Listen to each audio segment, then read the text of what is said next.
Welcome students, RBSC online classes की आपकी अपनी पाठशाला में स्वागत है आपका। कैसे हैं आप सब? Hope you are studying well. बच्चों, हम पढ़ रहे हैं 10th क्लास में एसएसटी में इकोनॉमिक्स सेक्शन का second chapter which is the sectors of Indian economy. भारतीय अर्थव्यवस्था के क्षेत्रक क्या होते हैं, क्षेत्रक क्या, किस तरह की एक्टिविटीज इनमें होती है, गतिविधियां होती है इनमें, वो हम पढ़ चुके हैं। आज हम जानेंगे कि एम्प्लॉयमेंट यानी कि जो रोजगार होता है और उनका और इन क्षेत्रकों का, इन सेक्टर्स का क्या कनेक्शन होता है और किस तरह से ये सेक्टर्स हमें एम्प्लॉयमेंट प्रोवाइड करवाते हैं, हमें रोजगार प्रदान करते हैं। तो चलिए एक थोड़ा सा इस पर डिस्कशन कर लेते हैं। हमने पढ़ा था कि हमारी अर्थव्यवस्था में कितने क्षेत्रक हैं? 3 क्षेत्रक हैं। ठीक है, 3 क्षेत्रक।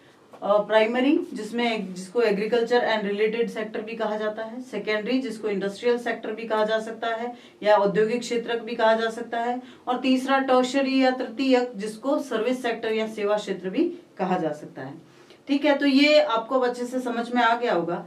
और हमने ये भी पढ़ा कि अब धीरे धीरे जो सर्विस सेक्टर है, जो टर्शरी सेक्टर है, वो बहुत ज्यादा ग्रो कर रहा है, वो बहुत ज्यादा वृद्धि कर रहा है। यहाँ तक हम समझ चुके हैं। अब जरा एम्प्लॉयमेंट, जो रोजगार होते हैं, उनके नजरिए से देखा जाए तो अगर हम 1971-72 की बात करें तो भारतीय जो टोटल अर्थव्यवस्था थी उसमें 75% के करीब हिस्सा यानी कि 70% से भी ज्यादा हिस्सा जो था वो प्राथमिक क्षेत्र का था। ठीक है, और 70 से लेके और 85 यानी कि ये मान लीजिए कि 12 से 13% या 12 से 15% हिस्सा जो था वो द्वितीय क्षेत्र का था, और कुछ 20 से 22% हिस्सा जो था वो तृतीय क्षेत्र का था। यानी कि बहुत ज्यादा हिस्सा किस एम्प्लॉयमेंट के नजरिए से, हम बात अर्थव्यवस्था की कर रहे हैं लेकिन हम जीडीपी के नजरिए से नहीं कर रहे हैं, हम बात एम्प्लॉयमेंट के नजरिए से कर रहे हैं। जो रोजगार प्रदान किया जाता है, तो अगर 100 व्यक्ति काम कर रहे हैं तो उनमें से 70% व्यक्तियों को रोजगार जो है वो प्राथमिक क्षेत्र या कृषि क्षेत्र के द्वारा प्रदान किया जाता था, और 12 से 15% जो था वो द्वितीय क्षेत्र, और बाकी जो बचा वो तृतीय क्षेत्रक मान सकते हैं। ठीक है, लेकिन यही सिनेरियो 2011-12 में आते आते बिल्कुल बदल गया, और 11-12 में आते आते क्या हुआ, ये जो प्राइमरी सेक्टर है, ये जो प्राथमिक क्षेत्रक है, रोजगार प्रदान करने की दृष्टि से इसका प्रतिशत जो है वो घटकर लगभग 45% रह गया। यानी कि पहले अगर 100 लोग काम करते थे तो उन 100 में से 70 जो है प्राथमिक क्षेत्र में काम करते थे। अब अगर 100 लोग काम करते हैं तो लगभग 45% लोग प्राथमिक क्षेत्र में काम करते हैं। उसके अलावा देखा जाए तो द्वितीय क्षेत्र का हिस्सा बहुत ज्यादा नहीं बढ़ा है। द्वितीय क्षेत्र में लगभग 20% के लोग काम करते हैं, और अन्य जो जितने भी बचे वो सब तृतीय क्षेत्र में काम करेंगे। ठीक है ना, तो यानी 45 और या लगभग 35% के करीब लोग तृतीय क्षेत्र में काम करते हैं। यानी अगर ये सिनेरियो हम देखेंगे शेयर इन एम्प्लॉयमेंट के नजरिए से, अगर हम इसको देखेंगे तो जहां 1971-72 में आधे से भी ज्यादा हिस्सा किसका था? प्राथमिक क्षेत्र का था, और बहुत कम हिस्सा सेवा क्षेत्र या तृतीय क्षेत्र का था। वहीं 2011-12 तक आते आते प्राथमिक क्षेत्र का हिस्सा 50% से भी कम रह गया।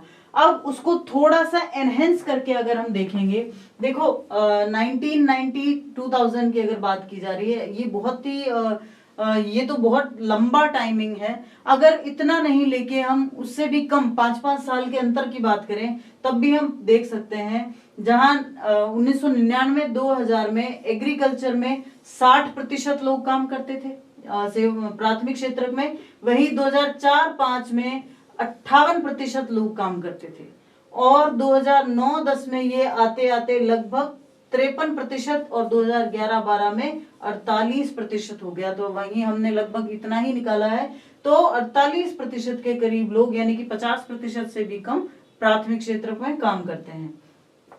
और जितना ये घटा है उसी रेशो के अकॉर्डिंग तृतीय क्षेत्र या सेवा क्षेत्र या सर्विस सेक्टर या टर्शरी सेक्टर का जो अनुपात है वो बढ़ता चला गया है।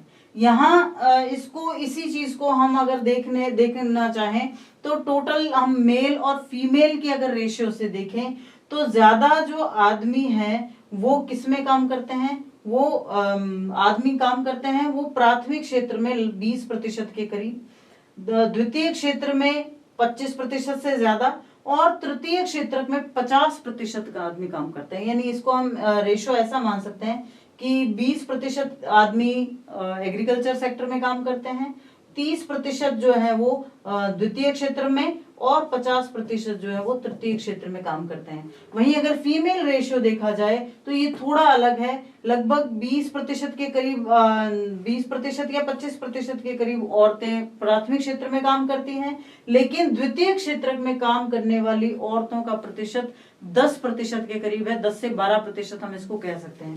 वहीं तृतीय क्षेत्र में काम करने वाली औरतों का प्रतिशत 70% के करीब चला जाता है। यानी कि महिलाएं जो है वो तृतीय क्षेत्र में ज्यादा काम करती हैं। हमने देखा है कि तृतीय क्षेत्र जिसको हम सर्विस सेक्टर भी कहते हैं, वहां इसी तरह के जॉब होते हैं जो कि महिलाओं द्वारा किए जा सकते हैं, संपन्न किए जा सकते हैं, जिनमें सर्विस सेक्टर में स्पेशली हम देखें तो अगर हम परिवहन को छोड़ दें, ट्रांसपोर्टेशन को छोड़ दें, तो बाकी जॉब्स में महिलाओं की संख्या ज्यादा है।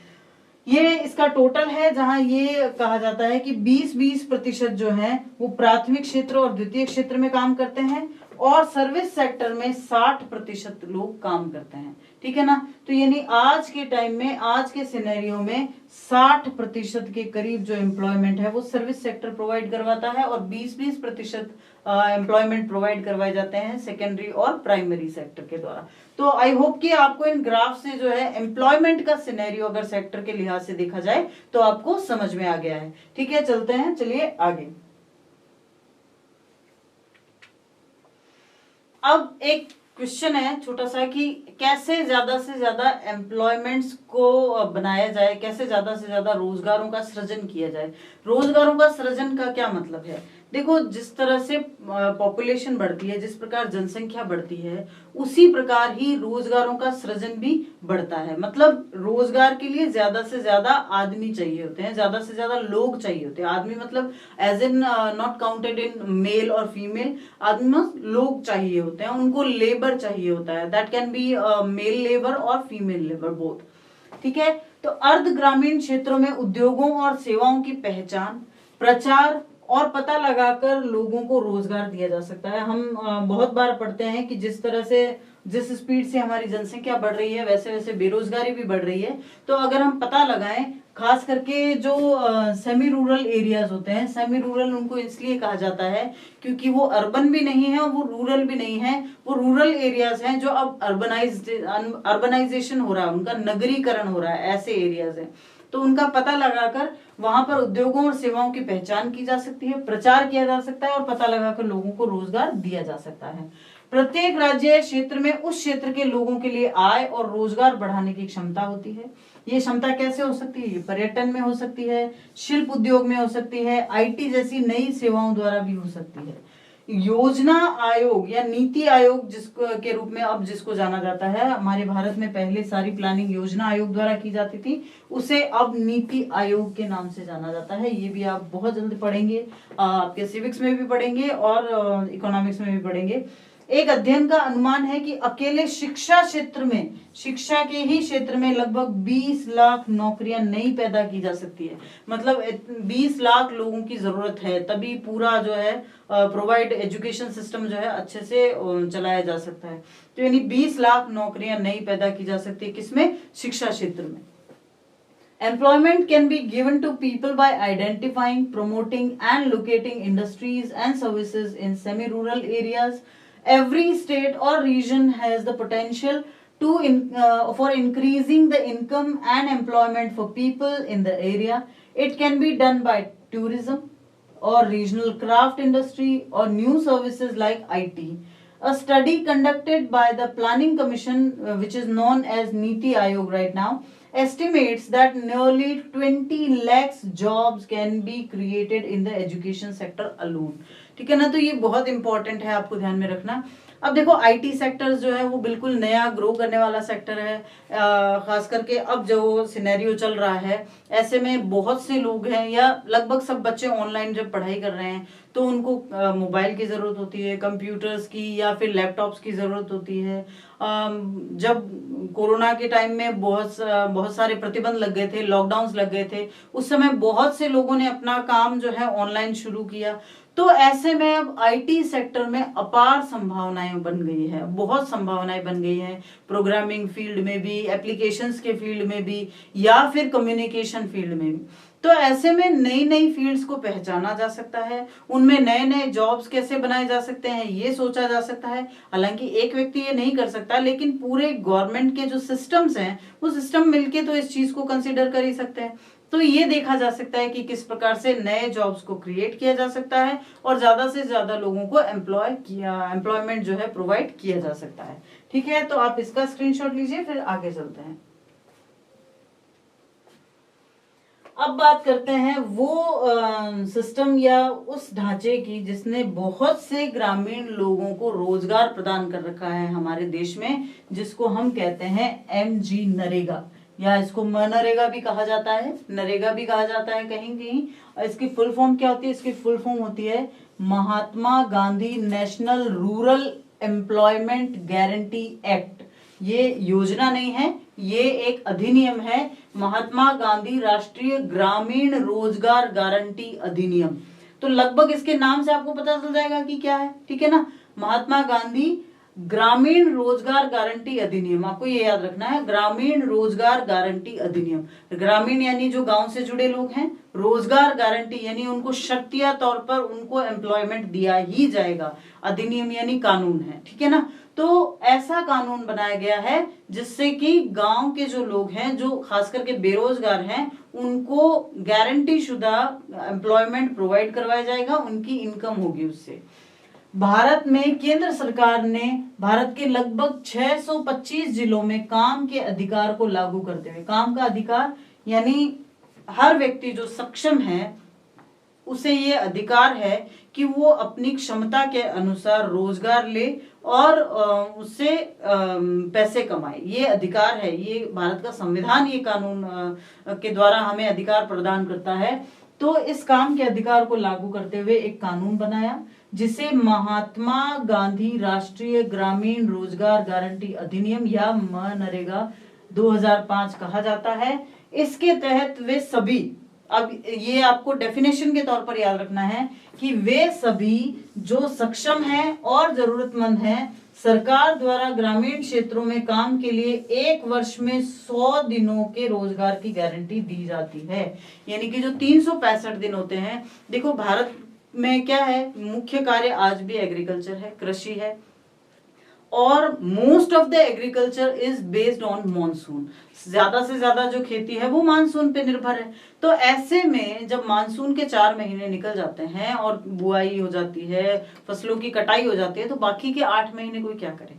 तो कहा यह गया कि जो 365 दिन होते हैं साल के, उसमें माना जाता है कि चलो 6 महीने किसी ने खेती का काम कर लिया, तो बचे 6 महीनों में से 100 दिन कम से कम, पूरे साल में कम से कम 100 दिन उस हर व्यक्ति को रोजगार की गारंटी दी जाएगी और मिनिमम वेजेस के आधार पर उसको मजदूरी भी दी जाएगी। अगर सरकार रोजगार देने के अपने कर्तव्य में विफल रहती है, अगर ऐसा नहीं होता है, तो क्या किया जाएगा?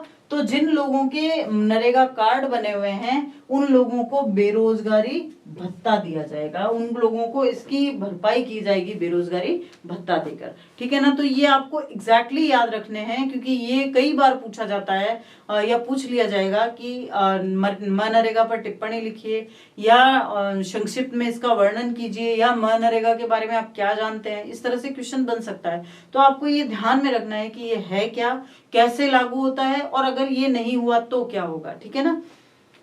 The central government in India made a law implementing the right to work in about 625 districts of India, which is called Mahatma Gandhi National Rural Employment Guarantee Act or MG Narega 2005.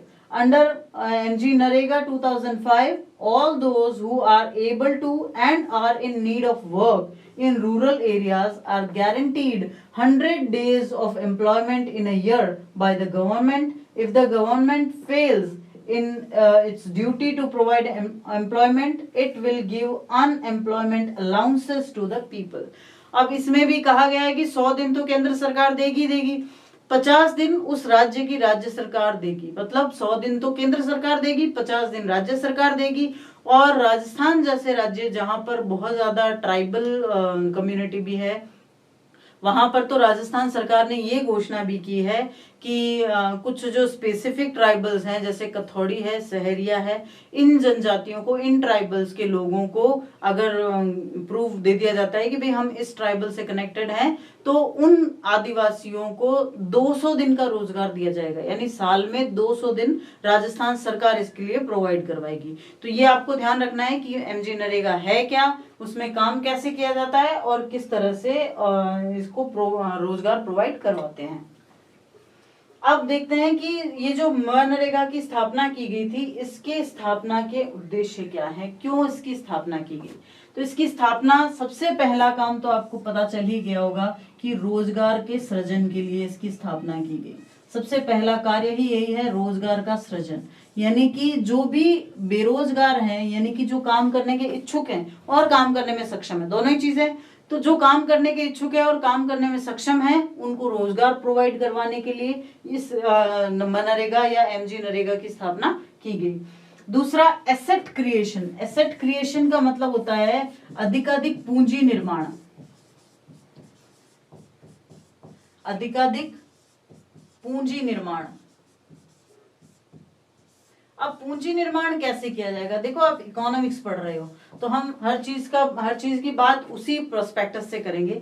अधिकाधिक पूंजी निर्माण का मतलब होता है जब उन लोगों को काम दिया जा रहा है, क्या काम दिया जाएगा, ये भी तो सरकार को सोचना होगा। तो उनको काम दिया जा सकता है कि जो तालाब हैं उनकी खुदाई करके उनको थोड़ा गहरा बनाया जाए, या फिर स्कूल्स बनाई जाएं, या फिर रोड्स बनाई जाएं, या फिर पेड़ लगाए जाएं, जंगलों को जो अफॉरेस्टेशन कह सकते हैं, अफॉरेस्टेशन किया जाए, या कोई भी इंफ्रास्ट्रक्चर डेवलपमेंट जो कि हमारे मुख्य निर्माण होते हैं। इंफ्रास्ट्रक्चर किसे कहते हैं, या आधारभूत संरचनाएं किन्हें कहते हैं, ऐसी चीजें जो कम्युनिटी की होती है, जो पूरे समुदाय की होती हैं, जैसे स्कूल्स हैं, रोड्स हैं, ब्रिज हैं, जो आरओबी बनाए जाते हैं, रेलवे ओवर ब्रिज या रेलवे अंडर ब्रिज बनाए जाते हैं, वो सब इंफ्रास्ट्रक्चर या आधारभूत संरचनाएं कहलाती है। तो इन इंफ्रास्ट्रक्चर का निर्माण करवाया जा सकता है उन लोगों से जो एमजी नरेगा में काम कर रहे हैं। तो ऐसे में ये इंफ्रास्ट्रक्चर क्या होंगे, ये इंफ्रास्ट्रक्चर सरकार के लिए और हमारे देश के लिए एसेट या पूंजी का कार्य करेंगे। ठीक है ना। तो एमजी नरेगा का एक बड़ा उद्देश्य ये भी है कि एसेट क्रिएशन किया जाएगा, इससे पूंजी निर्माण किया जाएगा। तीसरा इसका उद्देश्य है विमेन एम्पावरमेंट। विमेन एम्पावरमेंट का मतलब होता है महिला सशक्तिकरण। महिला सशक्तिकरण। महिला सशक्तिकरण से क्या मतलब, देखो शहरों में तो हम देखते हैं कि जब पढ़ लिख लेती है तो औरतें कोई ना कोई काम करती है, लेकिन गांव में ऐसा नहीं होता। कई औरतें नहीं पढ़ पाती हैं या बच्चियां नहीं पढ़ पाती हैं, ऐसे में वो सिर्फ घर पे काम करती हैं, लेकिन उनको फिजिकल जो वर्क होते हैं या जो लेबर वर्क हम कह सकते हैं, वो लेबर भी इतना ज्यादा वर्क नहीं दिया जाता। तो ऐसे में मनरेगा स्कीम में बहुत ज्यादा ये जोर दिया गया है कि बराबर मात्रा में महिलाओं को भी काम दिया जाए। तो ऐसे में अगर महिलाओं के पास जो अपनी इंडिपेंडेंसी आएगी, फाइनेंशियल इंडिपेंडेंसी, अपनी आर्थिक स्वतंत्रता, उसके माध्यम से महिला सशक्तिकरण का रास्ता साफ हो जाएगा। फिर है mitigation of seasonal shocks. Seasonal shocks का मतलब होता है जो टाइम टू टाइम, जो ऐसा होता है कि बारिश हुई तब तक तो काम मिल गया, फिर काम नहीं मिला जो खेती कर रहे हैं उनको, तो ये जो मौसमी बेरोजगारी है, ठीक है ना, उससे छुटकारा मिलेगा।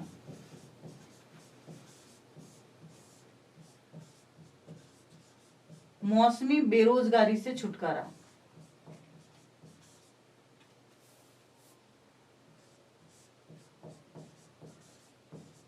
मौसमी बेरोजगारी से छुटकारा मिल पाएगा। या हम इसको सफाया भी कह सकते हैं कि मौसमी बेरोजगारी का सफाया किया जाएगा। Upliftment of marginalise section. Marginalise section का मतलब होता है वो जो पिछड़े हुए लोग हैं, वो जो हाशिए पर धकेले गए लोग हैं, वो लोग जो शुरू से ही चाहे आर्थिक रूप से चाहे कास्ट के लिहाज से जो पिछड़ गए हैं हमारी मुख्य धारा से, उनको क्या किया जाएगा, उनका उत्थान किया जाएगा, उनको आगे लाया जाएगा। तो जो पिछड़ा वर्ग है, पिछड़े वर्ग का उत्थान नरेगा के द्वारा किया जा सकता है। पिछड़े वर्ग का उत्थान। फिर है रिडक्शन इन रूरल पॉवर्टी। गांवों में ज्यादा से ज्यादा गरीबी पाई जाती है, तो ये जो ग्रामीण गरीबी है, ग्रामीण गरीबी में कमी, ताकि उसको कम किया जा सके, उसको में रिडक्शन किया जा सके। फिर prevention of distress migration. Distress migration का मतलब होता है लोग क्या करते हैं, जब गांव में काम नहीं मिलता तो शहरों की तरफ जाते हैं।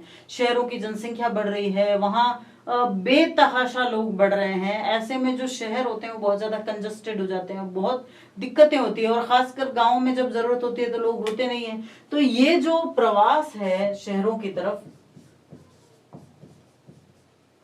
प्रवास को रोकना, ये जो शहरों की तरफ प्रवास है उसको रोकना,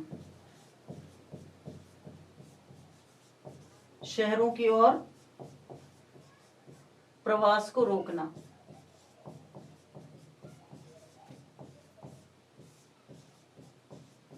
तो ये बहुत इंपॉर्टेंट ऑब्जेक्टिव सेट किए गए हैं, बहुत ही इंपॉर्टेंट लक्ष्य बनाए गए हैं। किसको लेकर? मनरेगा को लेकर, कि अगर मनरेगा भारत में लागू किया जाएगा तो उसके सबसे पहला काम होगा कि हम एम्प्लॉयमेंट जनरेट कर सकेंगे, रोजगार का सृजन कर सकेंगे, हम पूंजी निर्माण कर सकेंगे, हमारे इंफ्रास्ट्रक्चर, हमारे आधारभूत संरचनाओं को बढ़ा सकेंगे, हम वुमेन एम्पावरमेंट यानी कि महिला सशक्तिकरण पर जोर दे सकेंगे, हम मिटिगेशन ऑफ सीजनल शॉक्स यानी जो मौसमी बेरोजगारी है उसको हम कम कर पाएंगे, अपलिफ्टमेंट ऑफ मार्जिनल सेक्शंस, हमारी जो पिछड़ा वर्ग है उसको हम आगे ला पाएंगे, रिडक्शन इन रूरल पॉवर्टी यानी कि ग्रामीण गरीबी में कमी ला सकेंगे, और साथ ही साथ प्रिवेंशन ऑफ डिस्ट्रेस माइग्रेशन यानी कि जो शहरों की तरफ प्रवास हो रहा है उसमें हम कमी ला पाएंगे। अब देखो, जब कोई योजना बनाई जाती है तो उसके बारे में सपने खूब देखे जाते हैं, सफल हो नहीं हुई ये बात की बात है। काफी हद तक ये हुआ है कि नरेगा की वजह से लोगों को जॉब मिला है, लोगों को काम करने को मिला है, और इस वजह से काफी हद तक नरेगा अपने लक्ष्यों में सफल भी रहा है। तो ये सारे वो लक्ष्य हैं जो नरेगा के द्वारा स्थापित किए गए हैं और कोशिश की जा रही है कि इनको प्राप्त किया जाए। आप इसका स्क्रीनशॉट लीजिए, फिर आगे चलते हैं।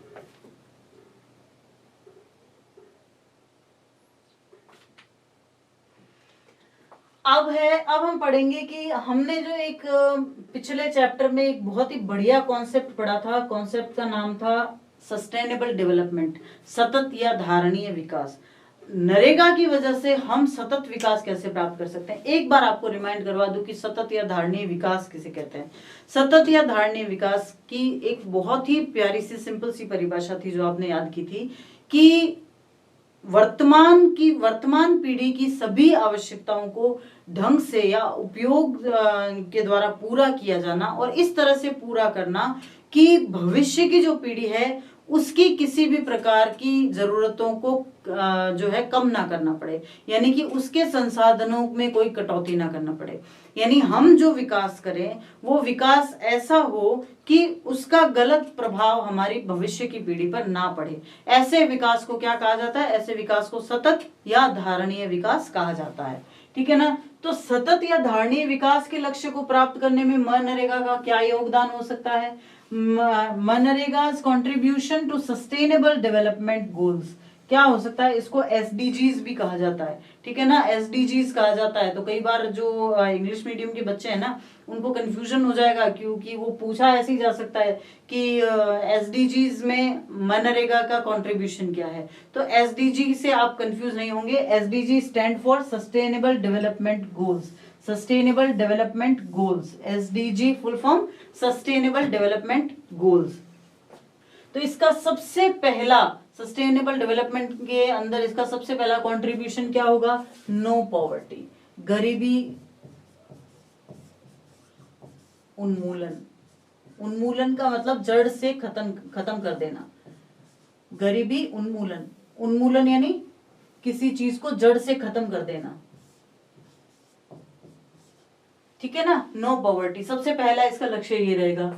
दूसरा जीरो हंगर, जीरो हंगर यानी भूखमरी का अंत, कोई भी भूख से नहीं मरेगा, भूखमरी का अंत, कोई भी ऐसा नहीं होगा जो भूखा सोए। देखो काम करेगा तो उसको रोज की रोज वो वेजेस मिलेंगे, जब मजदूरी मिलेगी तो वो अपने घर पे जाके खुद के लिए और अपने बच्चों के लिए जो उसकी डेली नीड्स होती है, जो उसके पूरे दिन का जो भोजन होता है उसका प्रबंध कर सकता है। तीसरा good health and well being, ठीक है ना। गुड हेल्थ यानी अच्छा स्वास्थ्य, अच्छा स्वास्थ्य और रहन सहन। ये देखो कुछ मेजरमेंट्स होते हैं जो अलग अलग इंस्टीट्यूशंस द्वारा डिसाइड किए जाते हैं कि भाई इतना अगर रूरल एरिया में इतना अगर डेली वेजेस मिलेगा मिनिमम, तो एक इंसान अपने और अपने परिवार के लिए अच्छा कर सकता है।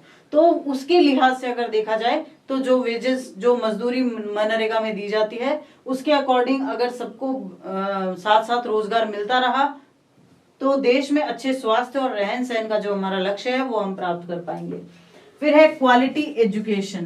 क्वालिटी एजुकेशन यानी गुणवत्तापूर्ण शिक्षा, गुणवत्तापूर्ण शिक्षा। अब जब किसी व्यक्ति के पास रोजगार ही नहीं तो वो अपने बच्चों की शिक्षा के बारे में कैसे सोचेगा, लेकिन अगर रोजगार प्रोवाइड करवाया जाएगा तो वो अपने बच्चों की शिक्षा के लिए भी उतना ही क्यूरियस हो जाएगा। फिर जेंडर इक्वालिटी यानी लैंगिक समानता, लैंगिक समानता।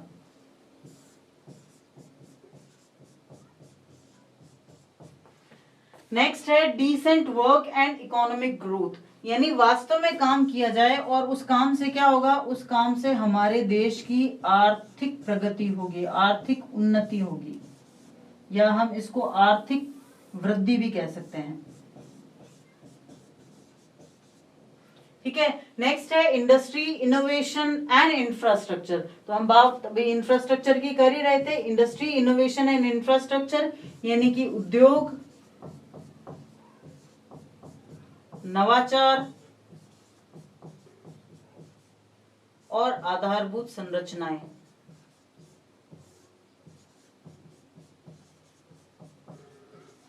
उद्योग, नवाचार और आधारभूत संरचनाएं।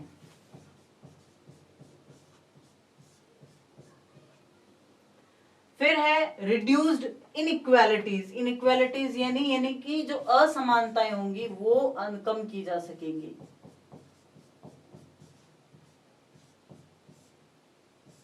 असमानता में कमी। तो यानी ये वो गोल है। देखो ये सारी चीजें अगर किसी कंट्री में होती है, ये सारी चीजें अगर स्टेट अपने लोगों के बीच प्रोवाइड करवा देता है, तो कहीं ना कहीं वो जो हम जिसको सस्टेनेबल डेवलपमेंट कहते हैं उस गोल की ओर, उस लक्ष्य की ओर राज्य बढ़ सकता है।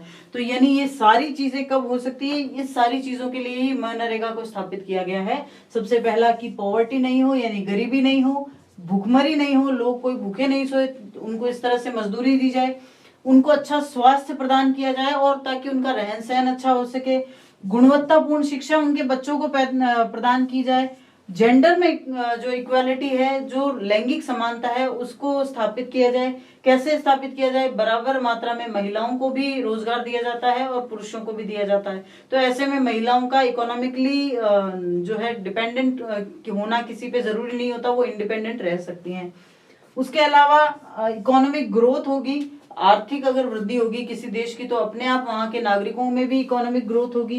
Industry innovation and infrastructure, infrastructure जितने ज्यादा बढ़ेंगे, देखो जितने ज्यादा सड़कें अच्छी होती है हमारा परिवहन अच्छा होता है, परिवहन अच्छा होता है तो माल एक जगह से दूसरी जगह पहुंचाना या हमारा कहीं आना जाना अच्छा होता है, तो वो हमारा रहन सहन में फर्क पड़ता ही है। तो ये इंफ्रास्ट्रक्चर कहीं ना कहीं हमारे डे टू डे लाइफ को बिल्कुल इफेक्ट करते हैं। उसके अलावा इनइक्वालिटीज यानी असमानताओं में भी कमी लाई जाएगी। और ये सब चीजें क्या करती है, ये सब चीजें सस्टेनेबल डेवलपमेंट यानी सतत या धारणीय विकास के जो लक्ष्य होते हैं उनको प्राप्त करने में योगदान देती है। और ये सब प्राप्त करने का लक्ष्य किसके द्वारा रखा गया है, मनरेगा के द्वारा। तो ये आज हमने जाना पूरा इस बारे में, मनरेगा के बारे में, क्या है ये, कब स्थापित किया गया, क्या इसके गोल्स हैं, इसको कैसे प्राप्त किया जा सकता है, क्या इसके ऑब्जेक्टिव्स हैं। ये बहुत ही अच्छा क्वेश्चन बनता है और बहुत इंटरेस्टिंग भी है। तो आज के वीडियो में बस इतना ही। आपने आज जो भी पढ़ा है उसको बिल्कुल ध्यान में रखिएगा, क्योंकि बहुत इंपॉर्टेंट है। मनरेगा पर कई बार क्वेश्चन पूछे जाते हैं, इसलिए आपको ध्यान में रखने हैं। तो आज के लिए इतना ही, मिलते हैं नेक्स्ट वीडियो में नेक्स्ट इंटरेस्टिंग टॉपिक्स के साथ। Thank you.